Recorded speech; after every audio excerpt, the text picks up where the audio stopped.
রং বেরঙের স্কুটি ও বাইক নিয়ে যশোরের রাস্তায় নারীদের ছুটে চলা এখন যেন স্বাভাবিক দৃশ্য। কিছুকাল আগেও যা ছিল কল্পনার বাইরে। সব প্রতিবন্ধকতাকে হার মানিয়ে সময়ের সাথে তাল মিলিয়ে এগিয়ে এসেছেন এখানকার নারীরা। যশোরের লেডি বাইকারদের বেশিরভাগই কর্মজীবী নয়তো স্টুডেন্ট। শখের বশেও বাইক চালাচ্ছেন কেউ কেউ।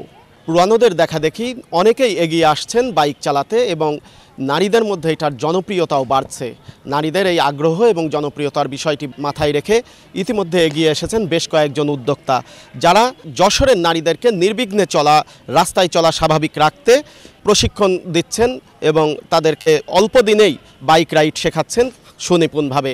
তাদের একজন জেসমিন রোজ, যিনি নারী উদ্যোক্তা এবং তিনি চাকরিজীবীও। তিনি নারীদেরকে প্রশিক্ষণ দিচ্ছেন বাইক রাইডে। শুনবো তার কাছে। আচ্ছা, আপনি জেসমিন রোজ, আপনি এই যে নারীদেরকে বাইক রাইড শেখাচ্ছেন, এই চিন্তাটা কেন মাথায় এলো এবং উদ্দেশ্যটা কি? আমি 2023 সাল থেকে আমার উদ্যোগটা গ্রহণ করেছি এবং আমি গাড়ি রাইড করি 2012 সাল থেকে। অনেক ছোটোবেলা থেকে আর কি আমি বাইক চালাই, স্টুডেন্ট লাইফ থেকেই। তো যাতায়াত ব্যবস্থার যে এত অসুবিধা ছিল, আমি গ্রামের স্কুলে পড়াশোনা করতাম, তো সেখান থেকে স্কুল আমার অনেক দূরে ছিল, যার কারণে আমার ছোটোবেলা থেকে বাবা আমার বাইসাইকেল কিনে দেয়। তারপরে যখন বড় হই তখন আমাকে বাইক কিনে দেয়, মানে স্কুটি কিনে দেয় যাতায়াতের জন্য। 3 কিলো দূরে ছিল আমার স্কুল এবং কলেজ। তারপরে আমি আস্তে আস্তে শিখে যখন শহরের দিকে চলে আসলাম, তো দেখলাম যে অনেক ঝামেলা এবং সময় নষ্ট হয় ইউনিভার্সিটিতে আসতে। তো তখন চিন্তা ভাবনা করলাম যে আমার যেহেতু সমস্যা, অনেকেরই এমন সমস্যা আছে। আর প্রথমে একজন আমাকে রিকোয়েস্ট করে, এক ব্যাংকার আপু, যে আমার অফিসে যাতায়াত সমস্যা, তো তুমি তো বাইক চালাও সেহেতু আমাকে একটু শেখাতে পারো। তো প্রথমে যেহেতু রিলেটিভের মধ্যে আমি তাকে দিয়ে শুরু করলাম ফার্স্ট। তাকে দেখে আমার আরও 2-1জন রিকোয়েস্ট করলো যে আমারও তো সমস্যা, যারা চাকরিজীবী বিশেষ করে, তাদের কথা শুনে তখন আমি ভাবলাম যে এই 1-2জন করে তো আমাকে বলছে, তাহলে তো এটা আমি বিকালে অবসর টাইমে থাকি, তো আমি তো শেখাতেই পারি, বিকালটা কাজে লাগাতে পারি। তারপরে আমার সে থেকে উদ্যোগ গ্রহণ, একে একে আমি অনলাইনেই প্রচার করি মূলত। তারপরে আস্তে আস্তে আমার 1000 স্টুডেন্ট আলহামদুলিল্লাহ শিখে গিয়েছে এবং রানিংয়ে এখনও 10 জন স্টুডেন্ট আছে। এইভাবে শেখাচ্ছি এখনও। আচ্ছা, আপনি যখন প্রথম বাইক রাইড করেন তখন কি কোনো প্রতিবন্ধকতায় পড়েছেন? অনেক প্রতিবন্ধকতা ছিল আমার, কারণ আমি মেয়ে একজন, আমি মেয়ে হয়ে যে স্কুটি রাইড করি, তো এটাকে ছেলেরা বা সমাজ ভালো চোখে কখনো দেখেনি যে মেয়ে হয়েও কেন স্কুটি রাইড করবে। এর জন্য আমাকে কিন্তু অনেক অ্যাক্সিডেন্ট ঘটিয়েছে, ধাক্কা দিয়েছে ইচ্ছা করে। আমি অনেক প্রতিবন্ধকতা সহ্য করে মেয়েদেরকে সেটাই বোঝাই যে রোডে ঘাটে চলতে হলে অনেক সাবধানে চলতে হবে, কারণ এখনও কিন্তু মেয়েদেরকে এমনকি রিক্সাওয়ালাও সাইড দিতে চায় না। তো সেখান থেকে আমরা নিজেরা কৌশলে সাইড নিয়ে তারপরে যাতায়াত করি। এখনও যে খুব ভালো চোখে দেখে তাও বলবো না যে ভালো চোখে দেখছে, কিন্তু আস্তে আস্তে ইনশাল্লাহ আমরা মনে করি যে ঠিক হয়ে যাবে। আর আগে যে পরিমাণ ছিল, মেয়েরা যে লাজুক ছিল, এখন সেটা কাটিয়ে উঠে এখন অনেক মেয়েরাই আগ্রহ ফিল করছে। নিশ্চিন্তে খান স্বাস্থ্যকর অল টাইম পান, অল টাইম হেলদি লাইফ। আচ্ছা, আমরা দেখছি যে অনেক মেয়েরা এখানে বাইক রাইড করছেন, শিখছেন। আমি তাদের 2-1জনের সাথে একটু কথা বলবো।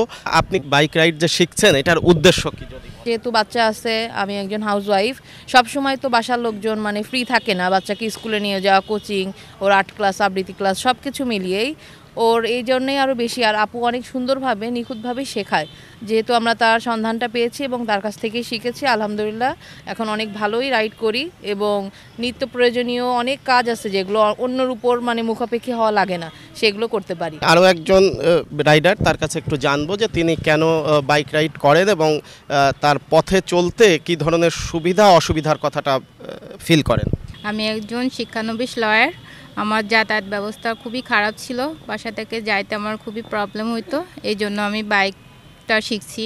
রোজ আপু যখন সন্ধান পায়, আপুর থেকে শিখছি। আপু এত সুন্দর করে শিখাইছে, আলহামদুলিল্লাহ খুব ভালোভাবে যাতায়াতটা করতে পারি, আমার কোনো সমস্যাই হয় না এখন। এখানে যারা বাইক রাইড শিখছেন, আজকে এই মুহূর্তে যারা উপস্থিত আছেন, তাদের বেশিরভাগই দেখছি কর্মজীবী এবং আরও একজন কর্মজীবী নারী, যার পরিচয় আমরা এর আগে জানছিলাম। আপনি এই বাইক রাইড করার ফলে আপনার পেশাগত এবং সাংসারিক জীবনে কি সুবিধা হচ্ছে? তো অবশ্যই আমি এই স্কুটি চালানোর ক্ষেত্রে অনেক সুবিধা পেয়েছি। আমার বাসা থেকে আমার অফিস অনেক দূর ছিল, তো এই স্কুটি যখন আমি চালানোর প্রয়োজনীয়তা অনুভব করি, তখন মনে হয়েছে যে এটা আসলে আমার সময়টাকে অনেক বাঁচিয়ে দেয় এবং আমার সন্তানের স্কুল, কোচিং এবং আরও অনেক সাংসারিক আনুষঙ্গিক যেসব কাজকর্ম থাকে সেগুলো আমি নিজেই এগুলো একাই হ্যান্ডেল করতে পারি এবং সেই ক্ষেত্রে আমার অর্থ প্লাস সময় দুটোই খুব সেভ হয়। আমি একজন স্টুডেন্ট। আগে যখন আমি আমার ক্লাসে যেতাম তখন আমার অনেকটাই লেট হয়ে যেত।